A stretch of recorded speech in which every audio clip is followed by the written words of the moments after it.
Good morning guys और आपके crack exam channel में आप सभी का स्वागत है। तो आज के इस वीडियो में 28 जुलाई के इंपॉर्टेंट करंट अफेयर्स को हम लोग कवर करेंगे। तो देखिए, पहला बड़ा इंपॉर्टेंट प्रश्न है ये आपका कि अभी हाल ही में भारत के किस शहर को यूनेस्को की विश्व धरोहर सूची में शामिल किया गया है।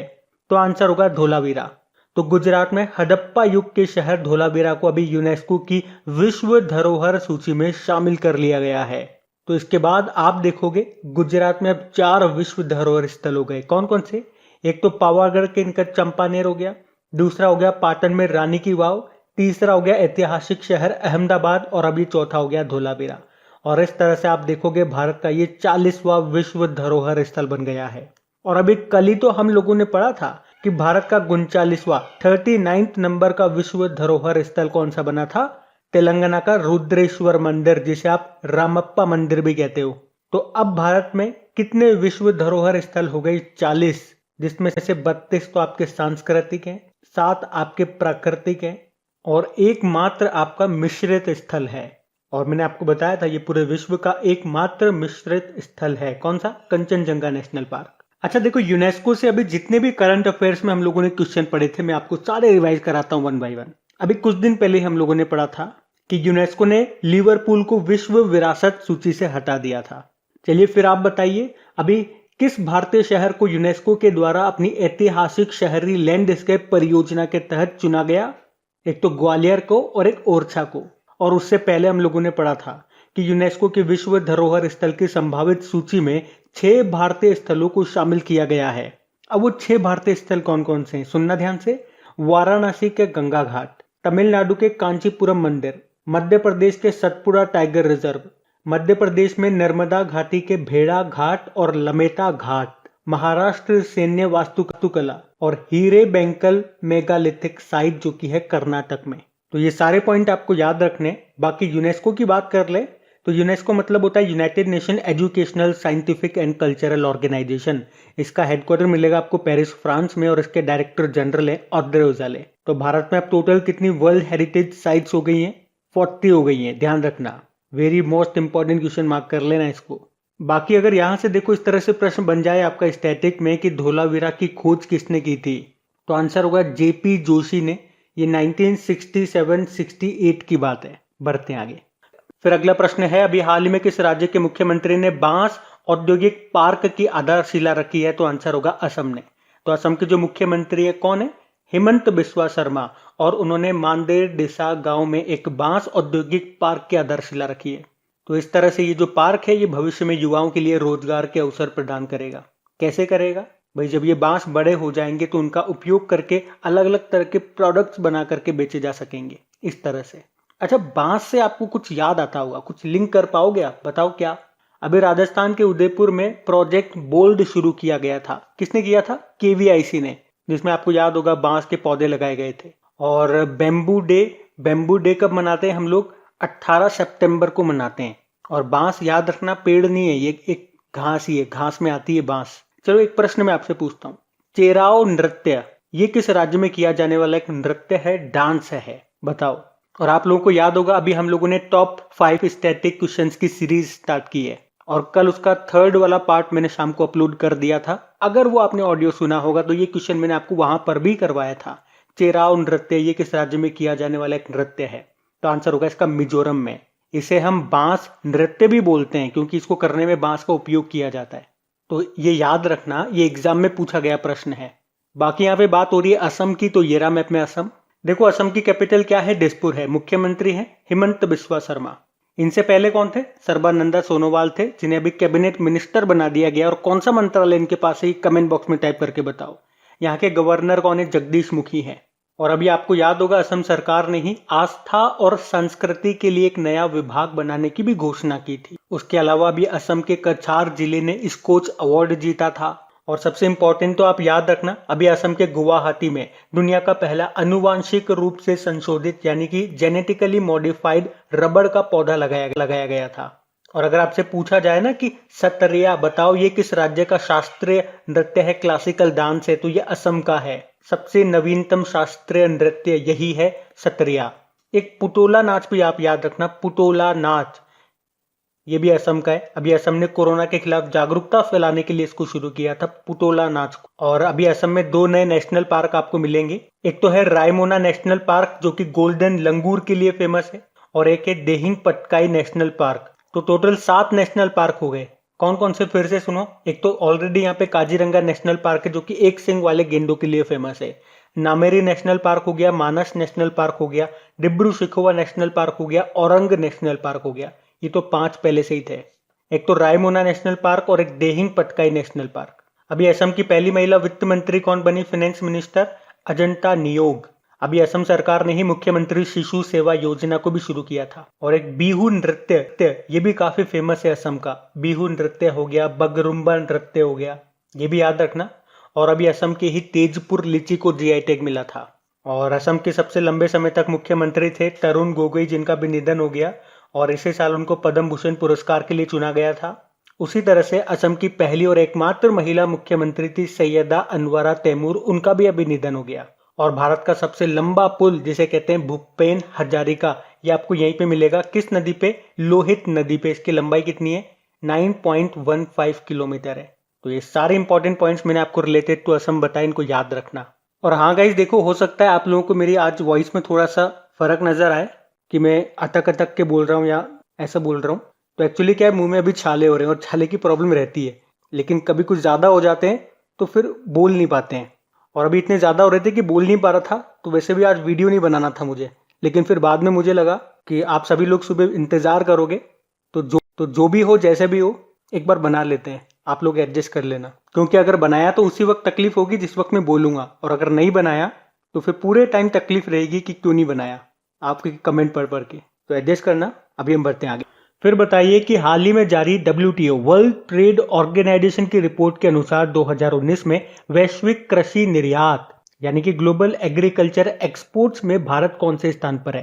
तो आंसर होगा 9वें स्थान पे। तो 2019 में जो कृषि उत्पादों का निर्यात हुआ, एक्सपोर्ट हुआ है, यानी कि ग्लोबल एग्रीकल्चरल जो एक्सपोर्ट्स हुआ है, उनमें यूरोपियन यूनियन 16% की भागीदारी के साथ पहले स्थान पर है।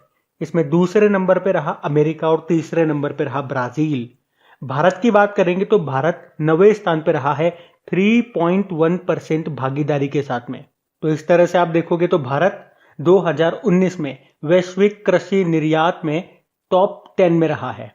पर याद रखना, अगर केवल चावल के निर्यात की ही बात करते हैं तो भारत पहले स्थान पर है। तो ये इंपॉर्टेंट क्वेश्चन, इसको मार्क करना। भारत की रैंक याद रखना और पहले स्थान पे कौन है ये याद रखना। बाकी इसको जारी किया वर्ल्ड ट्रेड ऑर्गेनाइजेशन ने, जिसकी स्थापना होती है 1995 में। और इसका हेडक्वार्टर आपको मिलेगा कहाँ पे, जेनेवा स्विट्जरलैंड में। वैसे जेनेवा स्विट्जरलैंड में आपको WHO का भी हेडक्वार्टर मिल जाएगा। WTO में टोटल मेंबर कंट्रीज कितने हैं, 164 हैं। और अभी नया मेंबर लेटेस्ट 164th मेंबर बना था, कौन सा, अफगानिस्तान। और सबसे इंपॉर्टेंट रहेगा इसकी डायरेक्टर जनरल का नाम, जो कि अभी WTO की पहली महिला डायरेक्टर जनरल बनी थी, उनका नाम है एनगोजी ओकोंजो-इवेला। ये है कहां से, ये नाइजीरिया से है। इनका नाम भी याद रखना। बढ़ते हैं आगे। अच्छा बताइए, अभी हाल ही में टोक्यो ओलंपिक में सबसे कम उम्र में गोल्ड जीतने वाली मोमिजी निशिया, ये किस देश की हैं, जापान की हैं। ये नाम है मोमिजी निशिया। और अभी ये टोक्यो ओलंपिक में गोल्ड मेडल जीतने वाली सबसे कम उम्र की खिलाड़ी बन गई है। उम्र क्या है इनकी, 13 साल 330 दिन इनकी उम्र है जब इन्होंने ये रिकॉर्ड बनाया। और किस गेम में, तो स्ट्रीट स्केटबोर्डिंग में। और देखो यहीं से मैं आपको बता दूं कि ये जो स्ट्रीट स्केटबोर्डिंग है, इसको पहली बार ओलंपिक में शामिल किया गया। और वैसे अगर मान लो एग्जाम में आपसे पूछ लिया जाए कि अभी बताओ कितने गेम्स को टोक्यो ओलंपिक में शामिल किया गया, तो टोटल 5 गेम है। कौन कौन से, बेसबॉल, ये स्पोर्ट्स क्लाइंबिंग, कराटे, स्केटबोर्ड और सर्फिंग। तो ये भी आप ध्यान रखना। तो इनका नाम क्या है, मोमिजी निशिया। ये टोक्यो ओलंपिक में सबसे कम उम्र की गोल्ड जीतने वाली प्लेयर बनी है। लेकिन अगर आपसे पूछा जाए कि पूरे ओलंपिक के इतिहास में गोल्ड मेडल जीतने वाली सबसे कम उम्र की खिलाड़ी, सबसे युवा खिलाड़ी कौन है, तो आंसर होगा मार्जरी गेस्ट्रिंग। क्या नाम है, मार्जरी गेस्ट्रिंग। ये अमेरिका की गोताखोर है। और किस उम्र में उन्होंने ये रिकॉर्ड बनाया था, ये गोल्ड जीता था, तो उनकी उम्र थी जब 13 साल 268 दिन 1936 के ओलंपिक में उन्होंने ये कारनामा किया था। देखो टोक्यो ओलंपिक से कुछ महत्वपूर्ण प्रश्न आप याद रखो। सबसे पहला तो देखो इसका शुभंकर क्या है, मैस्कॉट क्या है, मिराइतोवा और सोमाइती। सोमाइती पैरालंपिक का है। और अगर आपसे पूछा जाए कि टोक्यो ओलंपिक का पहला गोल्ड किसने जीता है, तो चाइना के यांग कियान ने जीता है महिलाओं की 10 मीटर एयर राइफल में। अच्छा, अभी आपको याद होगा ओलंपिक का आदर्श वाक्य मोटो को बदल दिया गया। पहले क्या था, लैटिन भाषा में बात करेंगे तो सिटियस अल्टियस फोर्टियस। अब उसमें एक शब्द जोड़ दिया, कम्युनिस। इसी को इंग्लिश में मैं आपको बताऊं तो फास्टर हायर स्ट्रॉन्गर था पहले, उसमें अब टुगेदर जोड़ दिया गया। और याद रखना, टोक्यो ओलंपिक में उद्घाटन समारोह में ध्वजवाहक कौन रहे, एमसी मैरीकॉम और मनप्रीत सिंह। जबकि टोक्यो ओलंपिक में समापन समारोह में जो ध्वजवाहक होंगे कौन होंगे, पहलवान बजरंग पूनिया। लेकिन अगर बात करी जाए टोक्यो पैरालंपिक की, तो उसमें ध्वजवाहक रहेंगे कौन, मरियप्पन थंगावेलु, जो कि हाई जंपर है तमिलनाडु से। एक दीपक काबरा का नाम याद रखना, टोक्यो ओलंपिक में पहले भारतीय जिम्नास्टिक जज बने हैं। पवन सिंह का नाम याद रखना, टोक्यो ओलंपिक में पहले भारतीय ज्यूरी बने। और अशोक कुमार का नाम भी याद रखना, टोक्यो ओलंपिक में कुश्ती में एम्पायरिंग करने वाले एकमात्र भारतीय हैं ये। और अभी तक भारत के खाते में एक मेडल आया है, वो भी सिल्वर मेडल आया है। कौन लेकर के आई है, मीराबाई चानू लेकर के आई है, वेट लिफ्टर है ये। और इस तरह से ओलंपिक के इतिहास में ये पहली भारतीय महिला वेट लिफ्टर बन गई है जिन्होंने सिल्वर मेडल जीता है। और वैसे देखो, हो सकता है इनका सिल्वर मेडल गोल्ड मेडल में बदल जाए। चाइना की जिस प्लेयर ने गोल्ड मेडल जीता है, अब उसका डोपिंग टेस्ट हो रहा है और पहला डोपिंग टेस्ट में वो फेल हो गई है। अभी दूसरा डोप टेस्ट फिर से होगा, अगर उसमें भी फेल हो जाती है तो हमारा ये जो सिल्वर मेडल है वो गोल्ड में तब्दील हो जाएगा। लेकिन देखते हैं, देखो होता क्या है। उसके अलावा याद रखना, 2032 के जो ओलंपिक होंगे वो कहाँ पे होंगे, ब्रिस्बेन ऑस्ट्रेलिया में होंगे। और अगर आपसे पूछा जाए कि अभी ओलंपिक लॉरेल पुरस्कार से किसे सम्मानित किया गया, तो आंसर होगा मोहम्मद यूनुस को। और अभी अंतरराष्ट्रीय ओलंपिक समिति के आचरण आयोग एथिक्स कमीशन का अध्यक्ष किसे चुना गया, तो बान की मून को। बाकी इंटरनेशनल ओलंपिक कमेटी जिसकी स्थापना होती है 23 जून 1894 में, इसीलिए 23 जून को इंटरनेशनल ओलंपिक डे मनाया जाता है। इसका हेडक्वार्टर है लुज़ेर्न स्विट्जरलैंड में और इसके अध्यक्ष हैं थॉमस बक। फिर बताइए कौन सा देश दुनिया का पहला स्वच्छ परमाणु रिएक्टर एक्टिव करेगा, तो आंसर होगा चाइना। तो अभी चाइना ने कहा है कि वो जल्द ही दुनिया का पहला स्वच्छ परमाणु रिएक्टर एक्टिव करेगा, जिसे ठंडा करने के लिए पानी की आवश्यकता नहीं होती है। और ये रिएक्टर यूरेनियम की बजाय तरल थोरियम यानी कि लिक्विड थोरियम पर चलेगा, जिससे कि ये पारंपरिक जो ट्रेडिशनल रिएक्टर यूज होते हैं उनकी तुलना में अधिक सुरक्षित होगा। और अब इसमें पानी की आवश्यकता नहीं होगी, जैसा कि चाइना वालों ने कहा। तो ये रिएक्टर रेगिस्तानी क्षेत्र में भी काम करने में सक्षम होंगे। अच्छा, परमाणु ऊर्जा से एक प्रश्न मैं आपसे पूछूं तो बताइए, परमाणु ऊर्जा न्यूक्लियर पावर का उत्पादन करने वाला अरब दुनिया का पहला देश कौन सा बना है, यूनाइटेड अरब अमीरात। और उसके उस न्यूक्लियर पावर प्लांट का नाम है बराकाह न्यूक्लियर पावर प्लांट। देखो कुछ और प्रश्न मैं आपसे पूछता हूं, देखते हैं किस किस को पता है। बताइए, दुनिया का पहला 3D प्रिंटेड स्टील ब्रिज ये कहां पे लगाया गया, याद होगा, नीदरलैंड के कैपिटल एम्स्टर्डम में। और अगर आपसे पूछा जाए दुनिया का सबसे ऊंचा रेत महल सैंड कैसल ये कहां पे बनाया गया, तो ये बनाया गया है कोपेनहेगन में, जो कि कैपिटल है डेनमार्क की।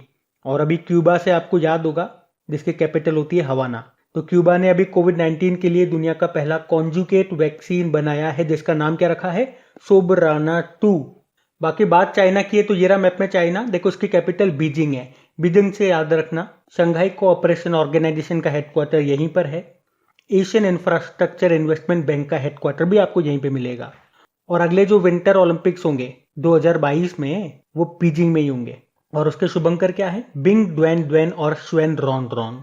करेंसी रेनमिन भी है, प्रेसिडेंट है शी जिनपिंग। बढ़ते हैं आगे। फिर बताइए, अभी हाल ही में सीआरपीएफ ने अपना कौन सा स्थापना दिवस मनाया है, तो आंसर होगा 83वां। तो अभी सीआरपीएफ यानी कि सेंट्रल रिजर्व पुलिस फोर्स ने अभी 27 जुलाई 2021 को अपना 83वां स्थापना दिवस मनाया। और आपको बता दूं, देखो ब्रिटिश राज में नीमच में ही 27 जुलाई 1939 को इस बल की पहली बटालियन की स्थापना की गई थी। उस समय इसे क्राउन रिप्रेजेंटेटिव पुलिस कहा जाता था। फिर देश के जो पहले गृह मंत्री थे कौन, सरदार वल्लभ भाई पटेल, उन्होंने 1949 में इसका नाम बदलकर सीआरपीएफ कर दिया था। सीआरपीएफ मतलब सेंट्रल रिजर्व पुलिस फोर्स। अच्छा, वर्तमान में इसके डायरेक्टर जनरल कौन है, कुलदीप सिंह है। और इसका मोटो क्या होता है, आदर्श वाक्य, सेवा और निष्ठा, सर्विस एंड लॉयल्टी। तो याद रखना, इस साल कौन सा स्थापना दिवस मनाया, 83वां। बढ़ते आगे। फिर देखो अगला प्रश्न है, अभी हाल ही में हरित सोहरा वनीकरण अभियान को किसने लॉन्च किया? तो आंसर होगा अमित शाह ने। तो ये है हरित सोहरा वनीकरण अभियान, और ये अभियान अभी शुरू हुआ है मेघालय के चेरापूंजी से। किसने शुरू किया? अमित शाह ने। इसका उद्देश्य है वृक्षारोपण करना, और इस अभियान का नारा क्या है? सदाबहार पूर्वोत्तर। और देखो जो चेरापूंजी के जो स्थानीय लोग हैं ना, वो चेरापूंजी को सोहरा कहते हैं। तो इसी तरह से यह है हरित सोहरा वनीकरण अभियान, और मेघालय सरकार और असम राइफल्स ये दोनों मिलकर के इसको चला रही हैं, इस अभियान को, जिसका अभी उद्घाटन किया, इसको शुरू किया अमित शाह ने। उद्देश्य याद रखना, इसका वृक्षारोपण करना है। अमित शाह से याद आता होगा अभी इनको एक नया मंत्रालय दिया गया। कौन सा? सहकारिता मंत्रालय। बाकी ये बताओ आप तो, भूपेंद्र यादव कौन सा मंत्रालय इनके पास? पर्यावरण मंत्रालय। सर्बानंदा सोनोवाल असम के पूर्व मुख्यमंत्री, शिपिंग मंत्री भी हैं और आयुष मंत्री भी हैं, याद रखना। अनुराग ठाकुर आप जानते हो खेल मंत्री बन गई है। अच्छा, कहाँ पे शुरू हुआ ये अभियान? मेघालय में। तो ये रहा मैप में मेघालय। देखो उसकी कैपिटल क्या है? शिलोंग है, और शिलोंग में ही आपको हेडक्वार्टर मिलेगा किसका? असम राइफल्स का। और शिलोंग ही भारत की 100वीं स्मार्ट सिटी भी है। यहाँ के मुख्यमंत्री कौन है? कॉनराड संगमा है, और इनकी पार्टी का नाम क्या है? National People's Party. और आप याद रख सकते हो ये भारत की सबसे नवीनतम राष्ट्रीय राजनीतिक दल है। कौन से नंबर की है? 8वीं। ये 8वां राष्ट्रीय राजनीतिक दल है। और इस पार्टी की स्थापना किसने की थी? P.A. संगमा ने, जो कि कॉनराड संगमा के पिताजी थे। और यहाँ के गवर्नर कौन है? सत्यपाल मलिक हैं। अच्छा, आप तो ये बताओ, सत्यदेव नारायण आर्य ये भी किस राज्य के नए गवर्नर बने? बढ़ते हैं आगे।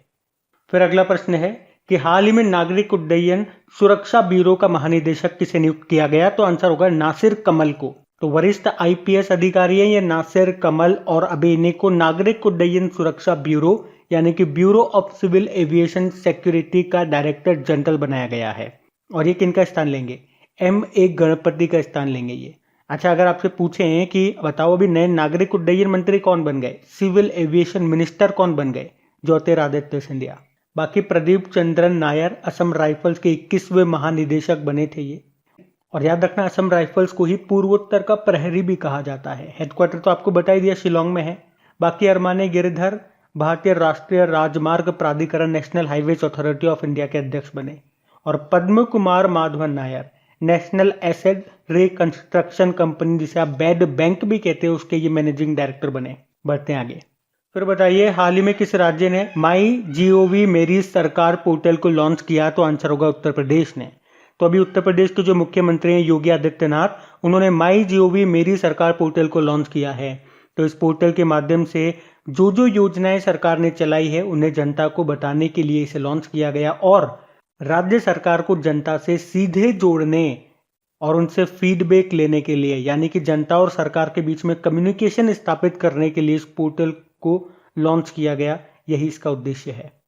बाकी उत्तर प्रदेश तो आप जानते हो मुख्यमंत्री योगी आदित्यनाथ है, गवर्नर आनंदीबेन पटेल हैं। देखो अभी कुछ लेटेस्ट पोर्टल और एप्लीकेशंस लॉन्च हुए थे, उनके बारे में आपको बताता हूँ, रिवाइज करते हैं एक बार। चलो, अभी पशुपालन मंत्रालय ने किसानों के लिए मत्स्य सेतु एप्लीकेशन को लॉन्च किया था। हरियाणा सरकार ने जन सहायक आपका सहायक एप्लीकेशन को लॉन्च किया था। कर्नाटक सरकार ने आकांक्षा पोर्टल लॉन्च किया था। झारखंड ने अमृत वाहिनी और चैटबॉट एप्लीकेशन को लॉन्च किया था कोविड-19 से संबंधित जानकारी के लिए।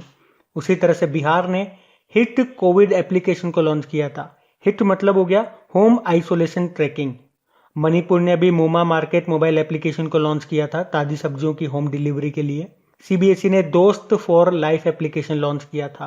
नीति आयोग ने कोव एड पोर्टल लॉन्च किया था। इंटरपोल ने आपको याद होगा आईडी आर्ट और आई फैमिलिया पोर्टल लॉन्च किया था। तो ये कुछ अभी पोर्टल और एप्लीकेशन न्यूज में थे, इनको याद रखना। बढ़ते आगे। फिर बताइए, हाल ही में कटलेस एक्सप्रेस 2021 अभ्यास में भारतीय सेना का कौन सा जहाज शामिल हुआ? तो आंसर होगा तलवार। तो अभी भारतीय नौसेना का ये जहाज है तलवार, जो कि अभी एक्सरसाइज कटलेस एक्सप्रेस 2021 में शामिल हो गया है। ये एक्सरसाइज अभी 26 जुलाई 2021 को शुरू हुआ है, जो कि 6 अगस्त 2021 तक चलेगा। कहाँ पे किया जा रहा है? पूर्वी अफ्रीका और पश्चिमी हिंद महासागर में। कई सारे देश इसमें पार्टिसिपेट कर रहे हैं और इसका मुख्य उद्देश्य क्या है? समुद्री सुरक्षा को बढ़ावा देना। अभी कुछ एक्सरसाइजेस के बारे में आपको बताता हूँ। एक तो खंजर एक्सरसाइज याद रखना, किस किस के बीच में हुआ था? भारत और किर्गिस्तान के बीच में हुआ था, ये बिश्केक में।